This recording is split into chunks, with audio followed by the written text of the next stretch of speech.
होने में मजबूर बन जाता है। जो मैं ये रास्ता जो सफर कर रहा हूं, ये रास्ता सही है या नहीं है? जो इतना मेहनत में डाल रहा हूं, मेरा पूरा जीवन इसमें लगा दिया, ये रास्ता सही है या नहीं है? ये क्वेश्चन को आंसर करने के लिए फ्यूचर को देखना बहुत बहुत जरूरी है। मेरा एक दोस्त था चेन्नई में, उसने क्या किया, बहुत मेहनत करके पैसा कमाया, कमाकर चेन्नई से एयरपोर्ट से बहुत दूर में एक जमीन लिया। उसने एक रियल एस्टेट एजेंट ने बोला, यहां पे जमीन लो, आपका फ्यूचर बहुत बेहतरीन रहेगा। उसने जमीन लिया, जमीन लेकर पूरा पैसा जितना उसका सेविंग्स था और उसका वाइफ का जो जेवर सब बेचकर उसने वो जमीन ले लिया। जमीन लेने के बाद 1 साल 2 साल 3 साल का बाद वो जो एरिया में उतना डेवलप नहीं हो रहा, so he was worried। जो मैंने डिसीजन लिया ये सही है या गलत है? जो मेरा पूरा फ्यूचर, मेरा पूरा सेविंग, ये जो डिसीजन में मैंने डाला, वो डिसीजन सही है या गलत है? तो ये थॉट शायद ये जमीन को मुझे बेचना चाहिए, और बोला था बेचने के लिए वो ढूंढ रहा है, आदमी भी नहीं मिल रहा है उसे। लेकिन एक दिन में उसे मिला था, उसे पूछा था क्या हो रहा है? उसे बोला था ऐसा मैंने डिसीजन लिया, पूरा सेविंग्स में उसमें डाला, अगर अभी लोग भी नहीं मिल रहे मुझे। मैंने उसे बोला अच्छा तू वेट कर, मैं तुझे हेल्प कर रहा हूं, कोई मदद करने के लिए देख रहा हूं कैसा मदद कर सकता हूं। मेरा एक दोस्त था जो चेन्नई मेट्रोपॉलिटन सिटी डेवलपमेंट में काम कर रहा है। मैं उससे बोला ऐसा मेरा एक दोस्त है, उसने एक जमीन ले लिया, वो जमीन ये जगह में है, इतना दूर में है एयरपोर्ट से, तो वो बेचना चाहता है, अब वो तकलीफ में है, तू थोड़ा मदद कर वो बेचने के लिए, तेरा पास तो कॉन्ट्रैक्ट रहेगा। वो जो अथॉरिटी में काम करता है उसने बोला तू जो जगह पर रहना वो जमीन सामने बहुत बड़ा मेट्रो का मेन हब, मेट्रो ट्रेन का मेन हब आने वाला है, उसका पीछे एम्स का हॉस्पिटल आने वाला है, उसका 1 किलोमीटर में तमिलनाडु का गवर्नमेंट सेक्रेटरीट वहां पे शिफ्ट होने वाला है। तू तेरे दोस्त से बोल ये जमीन कभी भी नहीं बेचने का, बिकॉज एक परफेक्ट जमीन है। मैंने मेरे दोस्त से बोला तू परेशान हो रहा है क्या? देख वहां पे हॉस्पिटल आ रहा है, मेट्रो आ रहा है, वो बोलने में उसका अंदर खुशी धीरे धीरे वापस आने लगा। मैंने बोला अच्छा फिर भी तू बेचना चाहता है, मुझे बेच दे, मैं ले लगा। उसने बोला नहीं, ये जमीन कभी भी नहीं बेचूंगा। 1 हफ्ता पहले वही आदमी, वही जमीन माहौस था, डिमोटिवेटेड था, बट 1 हफ्ता की बाद वो जमीन में कुछ भी बदलाव नहीं आया। वो इंसान अभी हैप्पी है, मोटिवेटेड है। क्यों?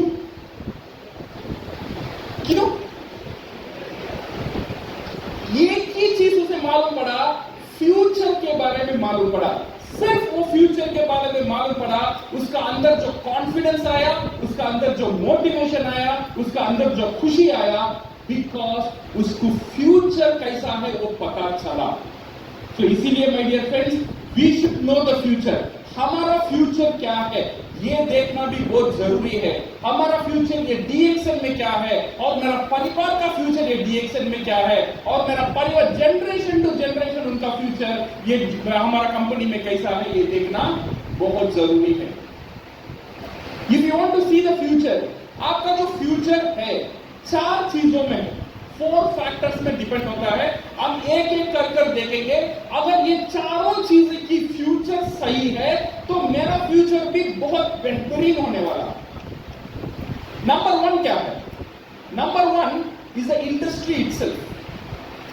हम जो काम कर रहे हैं, हमारा इंडस्ट्री क्या इंडस्ट्री है? क्या इंडस्ट्री है?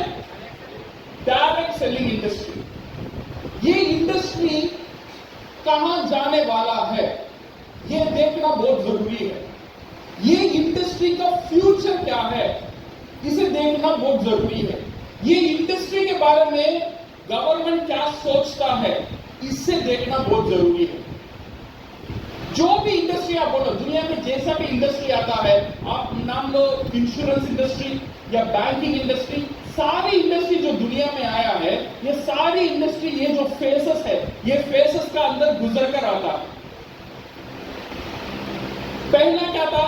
पहला फेस है, पहला स्टेप, एक इंडस्ट्री कैसा एस्टैब्लिश हो रहा है। पहला स्टेप है एमर्जेंस ऑफ एन इंडस्ट्री। एक आइडिया आता है कुछ लोगों को एक इंडस्ट्री बनाइए, जैसा बैंकिंग का आया, जैसा इंश्योरेंस का आया। जब वो पहले आइडिया आया था बैंकिंग का,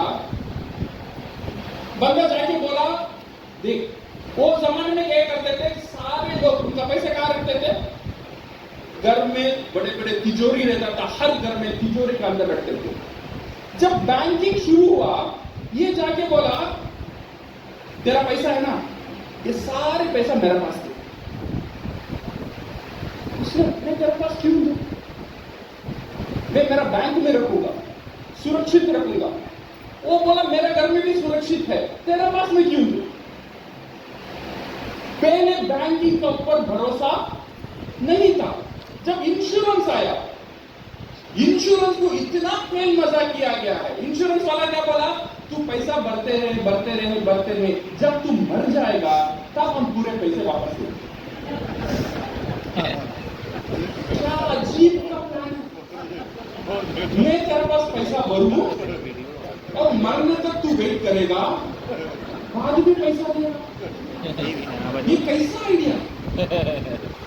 ऐसे ही हर एक इंडस्ट्री जब शुरू हो रहा था, एक रेसिस्टेंस, एक रुकावट, लोग उसे बिलीव नहीं करते थे। इसका बाद और एक दौर आएगा, that is what the initial growth. एक इनिशियली एक बड़ा ग्रोथ आएगा वहां पे, जब लोगों को भरोसा आने लगा बैंक के बारे में, इंश्योरेंस के बारे में, उन्होंने देखने लगे, 4-5 लोग सक्सेस होने लगे, देन वहां पे एक ग्रोथ शुरू होने लगता है। जब ये ग्रोथ शुरू होता है, यहां पे अच्छी कंपनी, खराब कंपनी, सारी कंपनी घुस जाती है। जैसा बैंकिंग में अच्छे बैंकिंग भी था, खराब बैंक भी शुरू हुआ, अच्छे इंश्योरेंस कंपनी भी आए, खराब इंश्योरेंस कंपनी भी आए।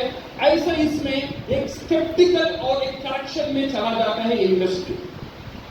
जब खराब कंपनियां अंदर आ जाता है, लोगों को नुकसान होना शुरू हो जाता है, देन मीडिया न्यूज इसका ऊपर लिखता है, ये बैंक ने दिवाल कर दिया, ये बैंक ने पैसा लेकर भाग गया, ये इंश्योरेंस कंपनी ने पैसा वापस नहीं दिया। देन ये क्या होता है, गवर्नमेंट को अट्रैक्ट करता है। अभी गवर्नमेंट का नजर वो इंडस्ट्री के ऊपर पड़ता है। गवर्नमेंट देखते हैं क्या हो रहा है, इतना अच्छा क्यों है, इसका पैसा क्यों लेके गया, वो क्यों बनाया। सो गवर्नमेंट वो इंडस्ट्री के बारे में स्टडी करता है। ये स्टडी करने के बाद गवर्नमेंट पहला डिसीजन लेता है, ये जो इंडस्ट्री, ये इंडस्ट्री को मुझे बचाना चाहिए या इसे बैन करना चाहिए। अगर गवर्नमेंट को ये समझ में आ जाता है ये इंडस्ट्री सही इंडस्ट्री है, ये सही इंडस्ट्री नागरिक के लिए जरूरी है, ये इंडस्ट्री इकोनॉमी के लिए जरूरी है, देन वो गवर्नमेंट उसको सुरक्षित करता है, उसका अंदर रूल्स एंड रेगुलेशन लेकर आता है। अगर गवर्नमेंट को समझ में आता है ये इंडस्ट्री उल्टा पलटा इंडस्ट्री है, इमीडिएटली उसे बैन कर लेता है, बोल जाता है ये इंडस्ट्री इलीगल इंडस्ट्री। ऐसे ही जब उसे समझ में आया बैंक, इंश्योरेंस ये अच्छा इंडस्ट्री है बट खराब कंपनीज है, इसे निकालना है, तो देन ये रेगुलेशन, रूल्स एंड रेगुलेशन लेकर आ रहे हैं। रूल्स एंड रेगुलेशन के बाद आता है कंसोलिडेशन। कंसोलिडेशन का मतलब खराब कंपनी निकल जाता है, सिर्फ मजबूत कंपनी रहता है। उसका बाद एक मैसिव ग्रोथ, एक बड़ा ग्रोथ वहां से शुरू होता है वो इंडस्ट्री के लिए। सारी इंडस्ट्री ये फेज में गुजरता है। और डायरेक्ट सेलिंग इंडस्ट्री भी यही फेज में गुजरा हुआ है। अभी डायरेक्ट सेलिंग इंडस्ट्री कौन सा फेज में है, कौन सा स्टेज में है। जब डायरेक्ट सेलिंग इंडस्ट्री आया, जब डायरेक्ट सेलिंग इंडस्ट्री नया नया शुरू हुए थे, लोग विश्वास नहीं करते थे। लोग बोल रहे थे मेरे से एक प्रोडक्ट ले लो। लोग, मैं तेरे से क्यों लूं, मेरा लाला का दुकान है वहां से ले लूंगा, वो मुझे डिस्काउंट भी देता है। लोग इसे नहीं मानते थे। फिर धीरे धीरे जब ये इंडस्ट्री थोड़ा पॉपुलर हुआ, देन सारे कंपनी, अच्छे कंपनी, खराब कंपनी इंडस्ट्री के अंदर आने लगे। कुछ लोग एफएमसीजी प्रोडक्ट बेचने लगे, कुछ लोग विटामिन एंड मिनरल्स बेचने लगे, कुछ लोग गोल्ड का स्कीम लेकर आने लगे, कुछ लोग बोलने लगे तू मेरा कंपनी में 1 लाख इन्वेस्ट कर, ऐसे ही 3 लोग लेकर आ, 3 महीने में तेरा पैसा डबल होगा। ऐसा भी हुआ ना इंडस्ट्री में। ऐसे एमएलएम इंडस्ट्री में अच्छे कंपनी भी आए, खराब कंपनी भी आए। जब अच्छे खराब कंपनी का जो मुकाबला चलता रहा, न्यूज़पेपर में न्यूज़ आना शुरू हो गया है, ये कंपनी आज बंद हो गया, इतने लोगों का इन्वेस्टमेंट गायब, ये कंपनी से ये प्रोडक्ट नहीं था, प्रोडक्ट नहीं दिया, सिर्फ पैसा ले लिया। देन गवर्नमेंट देखने लगा ये इंडस्ट्री, डायरेक्ट सेलिंग इंडस्ट्री क्या चीज है, ये इंडस्ट्री को मुझे बचाना चाहिए या बैन करना चाहिए। देन गवर्नमेंट ने ये इंडस्ट्री को भी अच्छे से पढ़ा, अच्छे से स्टडी किया। स्टडी करने का बाद ये नतीजे से खोजा, ये जो इंडस्ट्री है एक बेहतरीन इंडस्ट्री है, बट इसमें कुछ खराब कंपनियां भी है, तो इसीलिए इंडस्ट्री को सुरक्षित करना गवर्नमेंट का फर्ज बनता है। इस गवर्नमेंट ने 2020 में direct selling rules and regulation लेकर आया इंडिया में। सो गवर्नमेंट ने खुद जिम्मेदारी ले लिया, ये इंडस्ट्री को मैं बचाऊंगा, ये इंडस्ट्री को मैं सुरक्षित रखूंगा। देन हुआ रूल्स एंड रेगुलेशन फेस। ये जब डायरेक्ट सेलिंग रेगुलेशन आ गया, देन इससे जितने भी छोटे मोटे कंपनी थे, सारे कंपनी हट गए, सिर्फ मजबूत कंपनी रह गया। इसका बाद शुरू होगा ये इंडस्ट्री का असली growth, the real growth, that is the massive growth. एक बहुत बड़ा ग्रोथ ये इंडस्ट्री आज तक कभी भी नहीं देखा है, वो अब से शुरू होने वाला है। This is the future of our industry. हमारा फ्यूचर कैसा है, कैसा है? सो अगर डायरेक्ट सेलिंग इंडस्ट्री का फ्यूचर मजबूत है, तो मेरा फ्यूचर भी ये इंडस्ट्री में मजबूत रहेगा। ये कॉन्फिडेंस देता है, ये हमें ये उम्मीद देता है, जो डिसीजन मैंने लिया ये डिसीजन सही डिसीजन है, बिकॉज मैं एक सही इंडस्ट्री का साथ काम करता हूं। सेकेंड जो चीज है आपको देखना पड़ेगा, आपका फ्यूचर को देखने के लिए कंपनी का फ्यूचर कहां है, और कंपनी कहां जाता है, और कंपनी क्या करता है, और कंपनी क्यों करता है। फर्स्ट, आज DXN 30 इयर्स खत्म करने वाला है। ये साल में DXN is going to celebrate 30th anniversary. 15 अक्टूबर 2023 में जो साइबर वीक में we are going to celebrate 30th anniversary of DXN।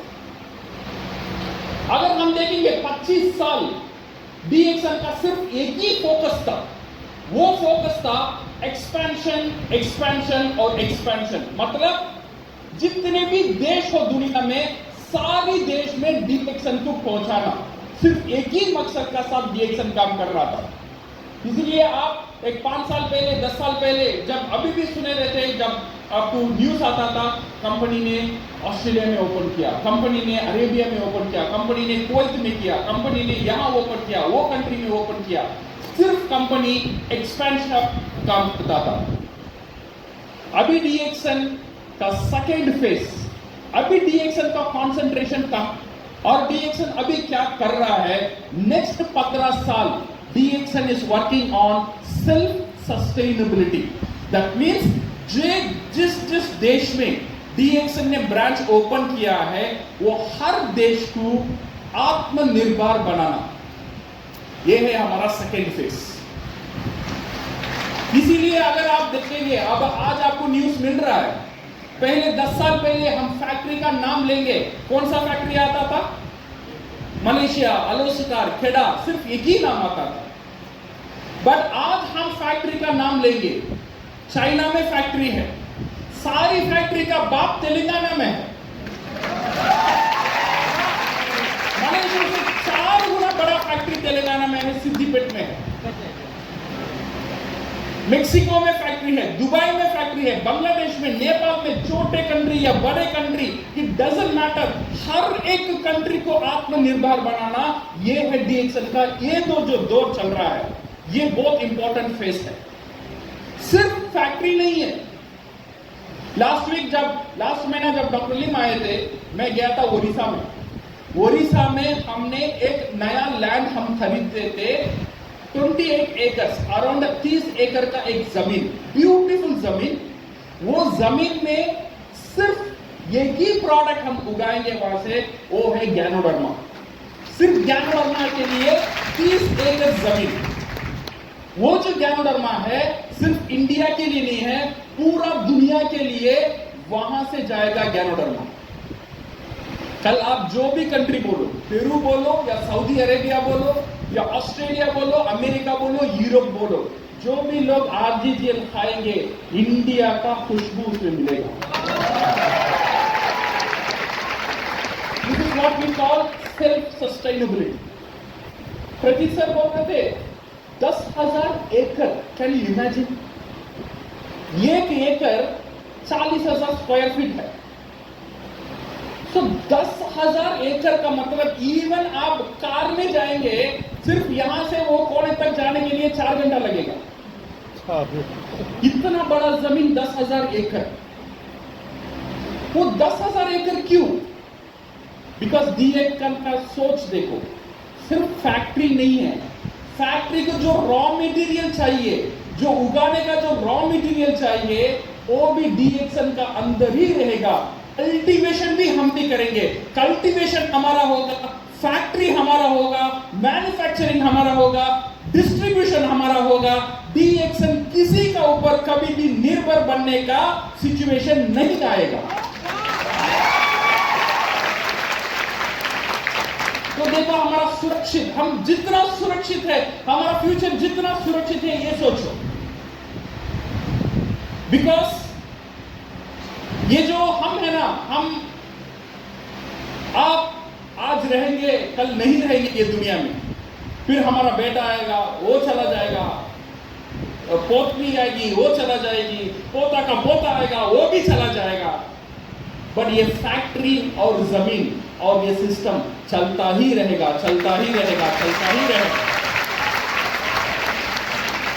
अगर ये फैक्ट्री और जमीन ना रहे तो भरोसा क्या है? आज मुझे भरोसा मिल गया, अगर मैं रहूं या ना रहूं, 10 एकड़ का जमीन हमारा ही है।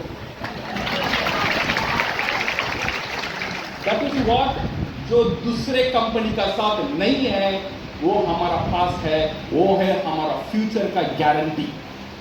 सिर्फ डीएक्सन देता है हमारा फ्यूचर का गारंटी।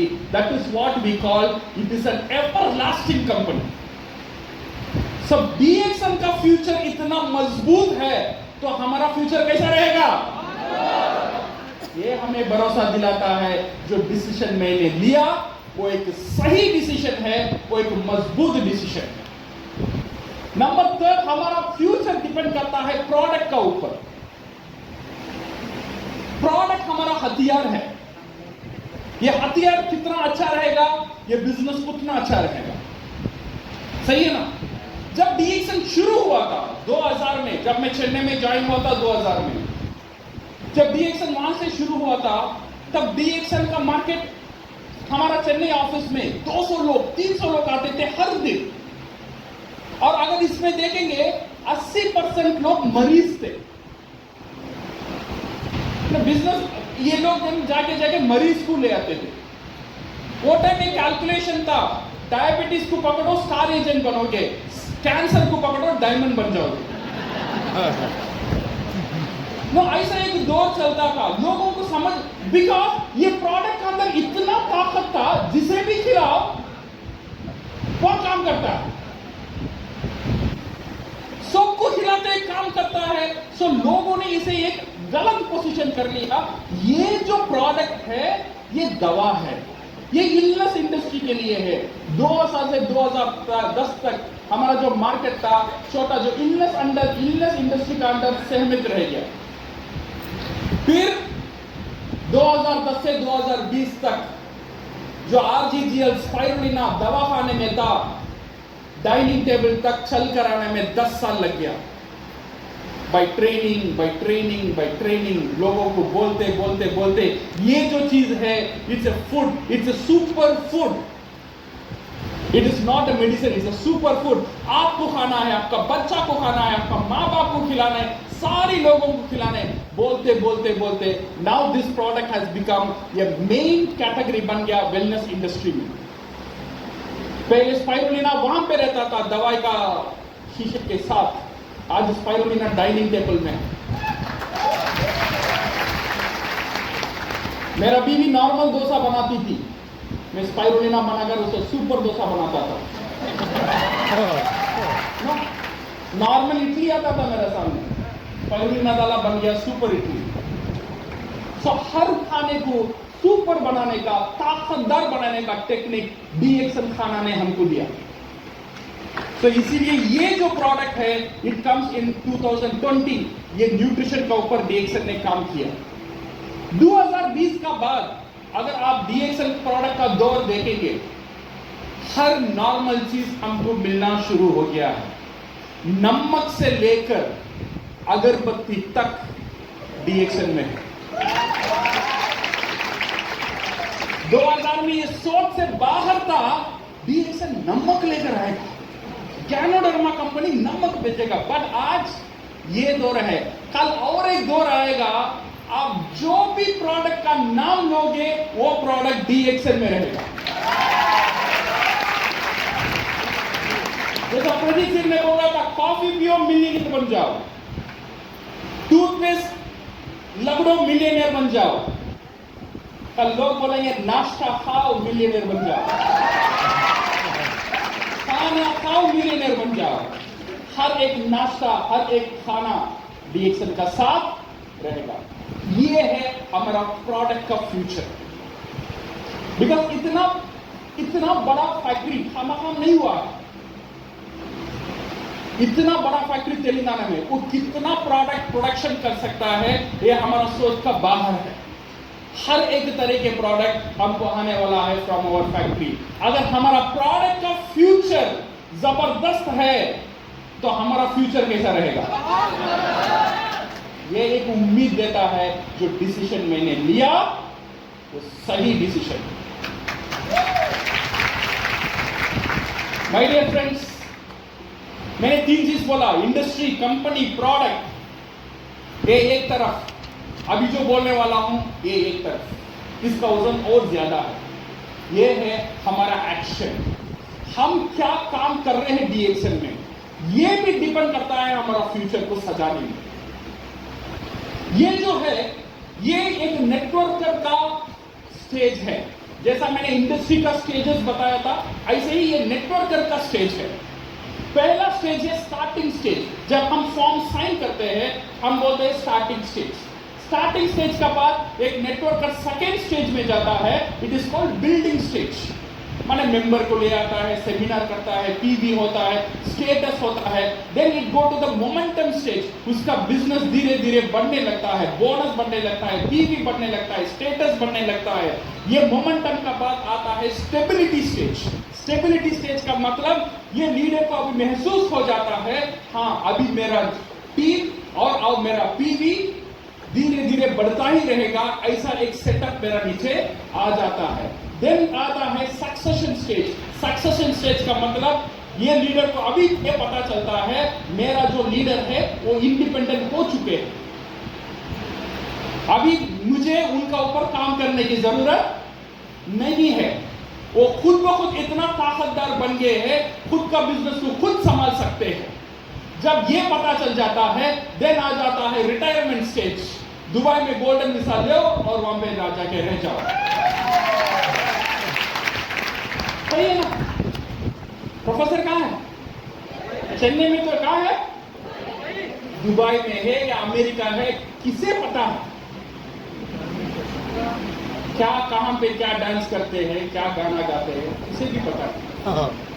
बट उनका बिजनेस चलता नहीं, दौड़ता रहता है, दौड़ता रहता है। दिस इज बिकॉज ऑफ ये स्टेज। बट हर एक नेटवर्कर का स्टेज ऐसा नहीं बनता है। कुछ नेटवर्कर का जो स्टेज है थोड़ा गलत रास्ता भी निकल जाता है। वो क्या होता है, कुछ नेटवर्कर ऐसा बन जाते हैं, पहले स्टार्टिंग स्टेज हुआ, फॉर्म साइन किया, फिर बिल्डिंग स्टेज हुआ, बिजनेस को बिल्ड करने लगा, कंज्यूमर, मेंबर, सेमिनार पे बिल्ड हुआ। थर्ड स्टेज हुआ मोमेंटम, एक तेजी रफ्तार पकड़ने लगा, स्टार डायमंड हुआ, डबल डायमंड हुआ, पीवी बढ़ने लगा, बोनस आने लगा। फिर और एक स्टेज आ जाता है कुछ लोगों के लिए, वी कॉल्ड डिक्लाइन स्टेज। ये लोग बात करते थे 5 साल पहले मेरा पीवी कितना ताकत है, 2 साल पहले मेरा लोग कैसे काम करते थे पता है। इन लोगों का क्या हुआ था, they come to this decline stage, उनका पीवी धीरे धीरे थोड़ा कम होने लगता है। Then it come to a captive stage. Captive stage का मतलब ये जगह में जाकर अटक जाता है, वहां से वो ऊपर भी नहीं जाता है, वहां से वो नीचे भी उतना उतरता नहीं है। अभी ये नेटवर्कर परेशान, किसका साथ बात करूं, अपलाइन भी बात नहीं सुनता, डाउनलाइन भी नहीं सुनता। और एक स्टेज में आ जाता है, इतना साल मेहनत कर लिया डीएक्सएल में, अब ये छोड़ भी नहीं सकता हूं। This is called capture. वो कैप्चर हो गया एक स्टेज में, जहां पे उसका जो बोनस आता है वो बोनस उसे उतना खुशी नहीं देता है। एक अनहैप्पी स्टेज, एक नाखुश स्टेज में कुछ नेटवर्कर उसका लाइफ कंटिन्यू करते हैं। ऐसे भी लोग हैं, है या नहीं है? So now how to convert आपका एक्शन। अभी यहां पे एक फैक्टर प्ले करेगा, यहां से वो साइड में जाने का तक आप स्टेबिलिटी, सक्सेशन और रिटायरमेंट स्टेज में जा सकते हैं। वो आसान रास्ता है। ये रास्ता को पकड़ने के लिए हर नेटवर्कर का, मैं कभी को बोलता हूं 3 अवतार रहता है। कितना अवतार? 3 अवतार रहता है। पहला अवतार है स्टार्टर, जब शुरू करता है, बिजनेस शुरू करता है, शुरू करने के बाद थोड़ा समझ आ जाता है बिजनेस, देन धीरे धीरे सीखने लगता है। सीखने लगने के बाद वो आ जाता है अमेचर स्टेज में। अमेचर स्टेज में क्या होता है, इसे पोजीशन मिलना शुरू हो जाता है, बट सीखने का काम वो छोड़ देता है। बट अब बन गया लीडर, लोग उसे गुड मॉर्निंग बोलते हैं, अच्छा लगता है। जब तक गुड मॉर्निंग, किसी ने दुनिया में कभी भी किसी को उसे गुड मॉर्निंग नहीं बोला, लोग आते गुड मॉर्निंग बोलते हैं, अच्छा लगता है। This is what we call the amateur stage. यहां पे बिकॉज ऑफ दिस वन उसे एक एक्साइटमेंट है अंदर, उसका अंदर एक पैशन रहता है, उसका अंदर एक मोटिवेशन रहता है। बट सारे बिजनेस उसका ऊपर ही डिपेंडेंट रहता है। जब वो काम करना बंद कर देगा तब उसका पीवी गिरना शुरू हो जाएगा। जब तक वो काम करता ही रहता है तब तक ही उसका बिजनेस चलता रहता है। This is what we call the amateurs. इसका अंदर जोश है, मोटिवेशन है, बट वो स्किल, वो नेटवर्किंग करने का कला नहीं है, और कला सीखने के लिए वो मेहनत भी नहीं कर रहा है। This is what we call an amateur. ये बहुत खतरनाक जगह है। ये जगह ये खुद को भी मरवाएगा, पूरा टीम को मरवाएगा। ये जगह शुरुआत में दिखेगा, हाँ मैं लीडर हूं, बट वो लीडर धीरे धीरे जब कम होता है, उसे वहां से बाहर आने में बहुत तकलीफ होगा। मेरा एक मामा था। मेरा मामा को एक बार हार्ट अटैक आया। हार्ट अटैक आने के बाद डॉक्टर के पास गए, डॉक्टर ने बोला मल्टीपल ब्लॉक, एक ब्लॉक नहीं, मेरा मामा का पास एटलीस्ट 8 ब्लॉक है, यहाँ इतना ब्लॉक है। तो एक ही काम है, उसे क्या करना है, ओपन हार्ट सर्जरी करना है, अदरवाइज तेरा मामा को बचाना मुश्किल। तो मेरा मामा को एक ही बेटी का, तो इसीलिए मुझे कंसर्न फॉर्म में साइन करना पड़ा। मैंने डिसीजन ले लिया, बिकॉज मामा को फिर बचाना तो है। तो मैंने बोला अच्छा ऑपरेशन कर लो। उसने बोला अच्छा ऑपरेशन करेंगे अगले वीक, नेक्स्ट वीक आप आ जाओ, ये तारीख है ऑपरेशन का। मैंने मामा को लेके गया। मामा को लेने के जाने के बाद उसने बोला ये जो ऑपरेशन होने वाला है, ये देखो ये तुम्हारा डॉक्टर है, ये डॉक्टर तुम्हारा मामा को ऑपरेशन करेगा।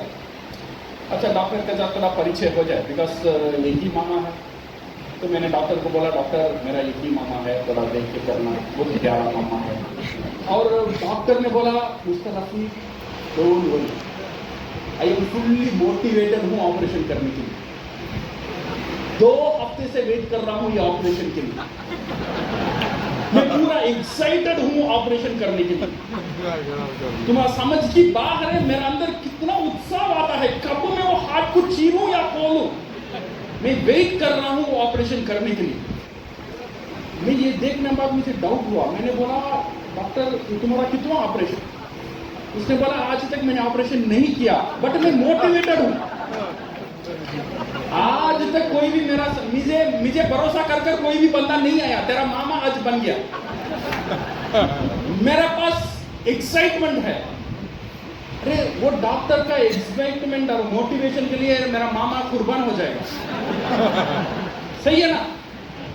ऐसे ही होता है नेटवर्किंग में, माय डियर फ्रेंड्स। सिर्फ मोटिवेशन, सिर्फ एक्साइटमेंट एक बंदा को ऊपर में नहीं रुका सकता है।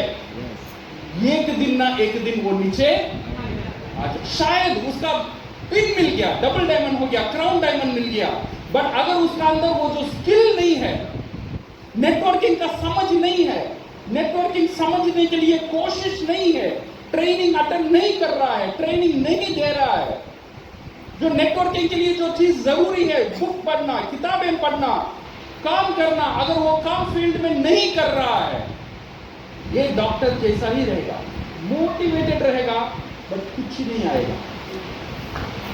डाउनलाइन पूछेगा, मार्केटिंग प्लान में लीडरशिप बोनस बताओ। लीडरशिप बोनस बाद में, मेरा मोटिवेशन देखो।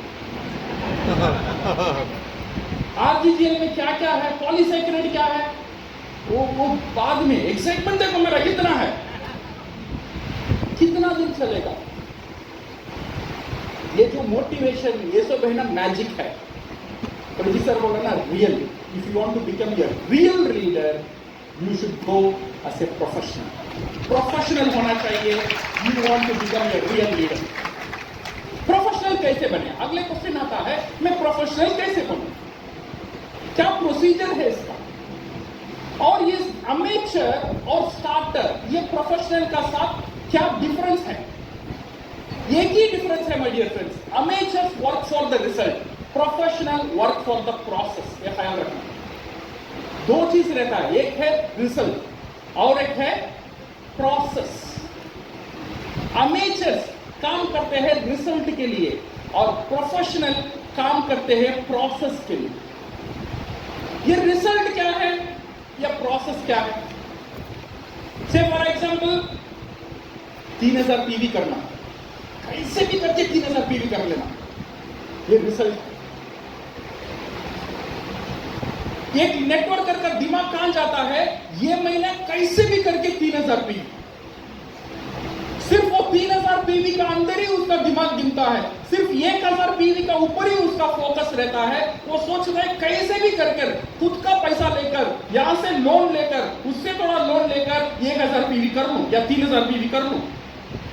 सिर्फ वो नंबर का ऊपर उसका फोकस रहता है। This is called result. Process का मतलब क्या है? प्रोसेस का मतलब प्रोफेशनल्स रिजल्ट को नहीं देखते, 1000 2000 उसे नहीं देखते हैं। प्रोफेशनल क्या करते हैं, हर महीना मेरे बिजनेस में मैं कितने कंज्यूमर को जोड़ रहा हूं, उसका ऊपर फोकस रहेगा उनका।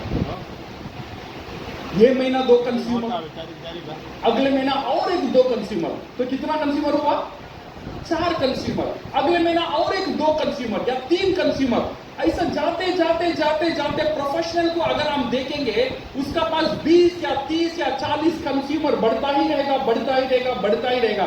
जब ये कंज्यूमर बढ़ता ही रहता है, उसका जो रिजल्ट वो क्या होगा? वो भी ऑटोमेटिक बढ़ता ही रहेगा, बिकॉज कंज्यूमर उसका रिजल्ट को ध्यान रखेंगे। ये बहुत इंपॉर्टेंट है। अदरवाइज सिर्फ हम रिजल्ट का ऊपर काम करेंगे। 2015 में डीएक्सएल का पास सिर्फ 5 प्रोडक्ट था।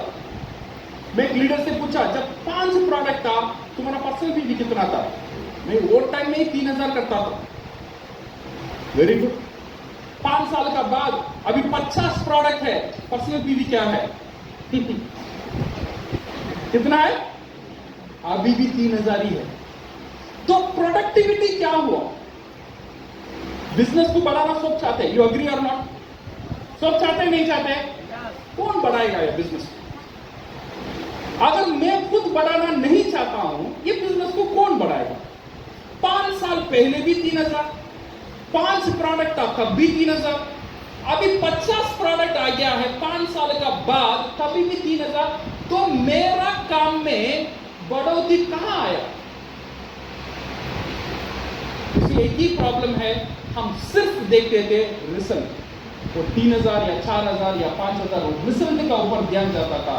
We should focus on the process. ये प्रोसेस का ऊपर ख्याल रखना बहुत बहुत जरूरी है। अगर प्रोसेस का ऊपर आपका ख्याल आ जाएगा, automatically your result will become very high. You know mister फातिमे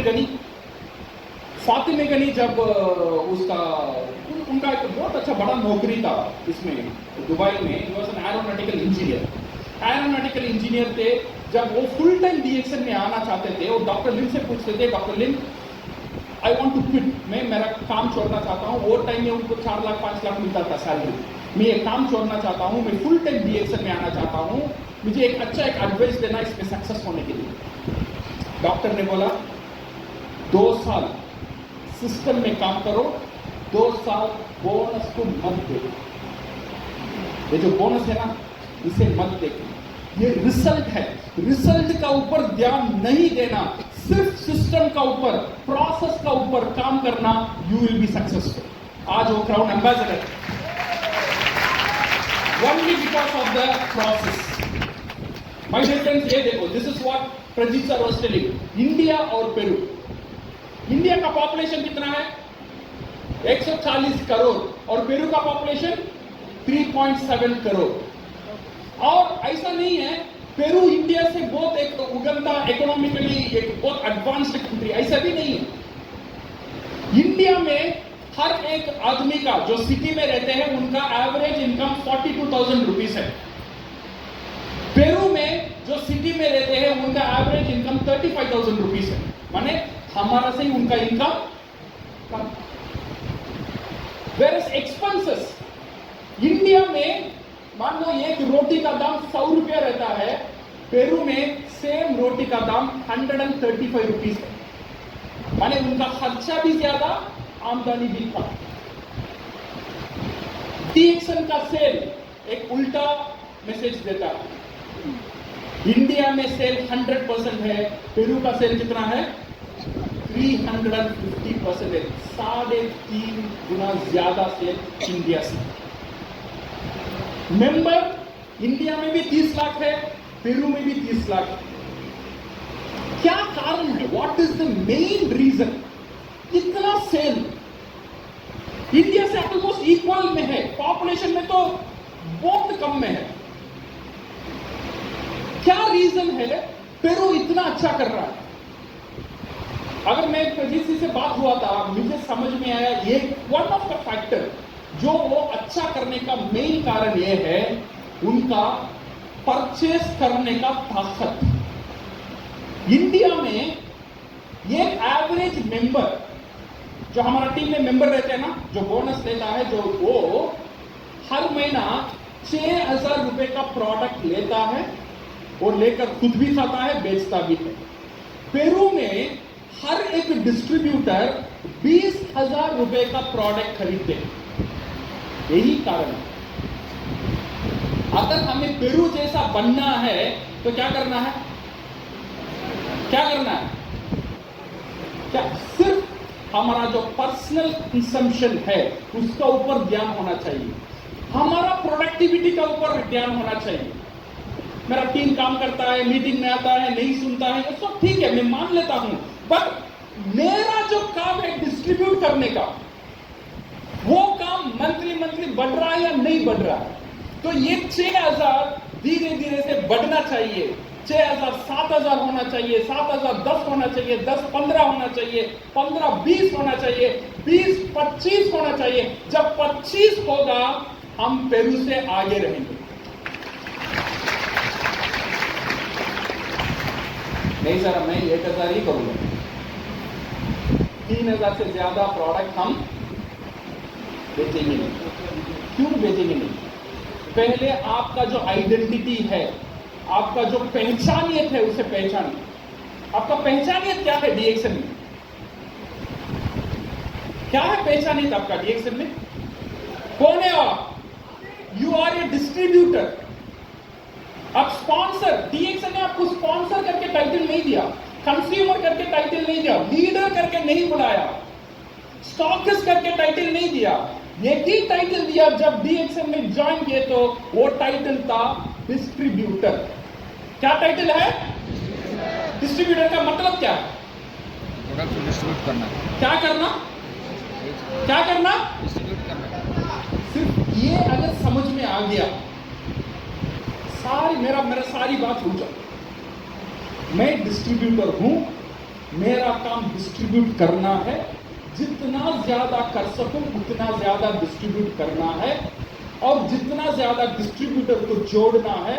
सिर्फ ये काम समझ में आ जाएगा, you will become crown ambassador. सिर्फ इसमें याद देना my dear friends. Now we are telling Peru का सेल इतना बड़ा है, पेरू का सेल इतना बड़ा है बिकॉज वहां पे क्राउन एम्बेसडर, क्राउन डायमंड का पीवी उतना बड़ा है। वहां पे उतना पीवी उनके लिए उतना बड़ा है क्योंकि उनका नीचे हर एक मेंबर का परचेसिंग पावर जो है वो बड़ा है। सो इसका बाद आवर ट्रेनिंग, आवर मोटिवेशन और हमारा स्ट्रैटेजी यही होना चाहिए, हर एक डिस्ट्रीब्यूटर को 1000 3000 का अंदर नहीं रखने का, जितना हो सके उतना ज्यादा प्रोडक्ट डिस्ट्रीब्यूट करना। Then only we can beat Peru. Bihar काफी है, बिहार काफी है। पेरू को पीछे ढकलना हमारा मकसद नहीं है। हमारा मकसद है पेरू से ऊपर जाना। वो पेरू पीछे चला जाता है, हम कुछ नहीं कर सकते। सही है ना? बिहार कर सकता है। Fall in love with the process and the result will come. So, my dear friends, your decision is the right decision because you are in the right industry. You are in the right company. The most direct selling industry में जितने भी companies है, the most stable company वो है DXL. And your product, you name it, we will have it. इतना product आएगा, आप नाम लोगे, वो प्रोडक्ट हमारा पास रहेगा। And your action, work on the process strategy so that you can create the system. आपका जो फ्यूचर है ये सिस्टम में बना हुआ है। जो सिस्टम है 3 ही स्टेप है, good consumer, good distributor and good networker. एक अच्छा कंज्यूमर बनो, पहली स्टेप। जितना प्रोडक्ट आप खुद खा सकते हो, खुद इस्तेमाल कर सकते हो, उतना इस्तेमाल करो। सेकेंड स्टेप, जितना प्रोडक्ट हर महीना बेच सकते हो बेचने की कोशिश करो। हर महीना नए नए कंज्यूमर को लेकर आइए। देन यू बिकम ए ताकतदार डिस्ट्रीब्यूटर। ऐसे डिस्ट्रीब्यूटर को स्पॉन्सर करो, you will become a networker. ये जो सिस्टम है ये आपको सक्सेस तक लेकर जाएगा। सिर्फ ये सिस्टम में रहना। मैं लास्ट टाइम बॉम्बे गया था। बॉम्बे मीटिंग के बाद हमारा बॉम्बे ऑफिस का पास ही दादर स्टेशन है। You know Dadar? बॉम्बे में एक जगह है दादर स्टेशन। बॉम्बे में, चेन्नई में भी सुनता था दादर स्टेशन बहुत क्राउड है, ऐसा है वैसा है। मैंने एक बार दादर स्टेशन में तमाशा देखने के लिए गया, जाके देखे कि क्या है। लोग इतना बात करते हैं, इतना भीड़ आता है, इतना भीड़ आता है, कितना भीड़ है, जाके देखेंगे। तो मैंने दादर स्टेशन में गया, सही में इतना भीड़ था। इतना भीड़ था, बच्चे बूढ़े सारे लोग थे। मैं जाके स्टेशन में प्लेटफॉर्म में खड़ा, इतना भीड़, आगे लोग, पीछे लोग, साइड में लोग, ये साइड में लोग। और ट्रेन आया। ट्रेन आने का बाद इतना भीड़ था, 2 मिनट का बाद जो प्लेटफॉर्म में मैं खड़ा था, 2 मिनट का बाद देख रहा हूं मैं ट्रेन का अंदर हूं। मैंने ट्रेन का अंदर जाने की कोशिश नहीं, मैं सोच रहा था मैं तमाशा देखूंगा, ट्रेन आएगा जाएगा, तमाशा देखने के लिए खड़ा था। बट वहां पे सिस्टम ऐसा बना हुआ है, वो प्लेटफॉर्म इतना ताकतदार प्लेटफॉर्म है, सिर्फ वो प्लेटफॉर्म में खड़े जाओ, सिस्टम वहां पे इतना ताकत है, ऑटोमेटिकली आपको अंदर लेकर जाएगा। उससे कहीं गुण ज्यादा ताकतदार प्लेटफॉर्म डीएक्सएल का स्टेशन है, डीएक्सएल का प्लेटफॉर्म है। यहां पे खड़े रहो, सिस्टम पे बने रहो, ऑटोमेटिकली सिस्टम आपको क्राउन एम्बेसडर तक पहुंचेगा। Thank you very much and all the best.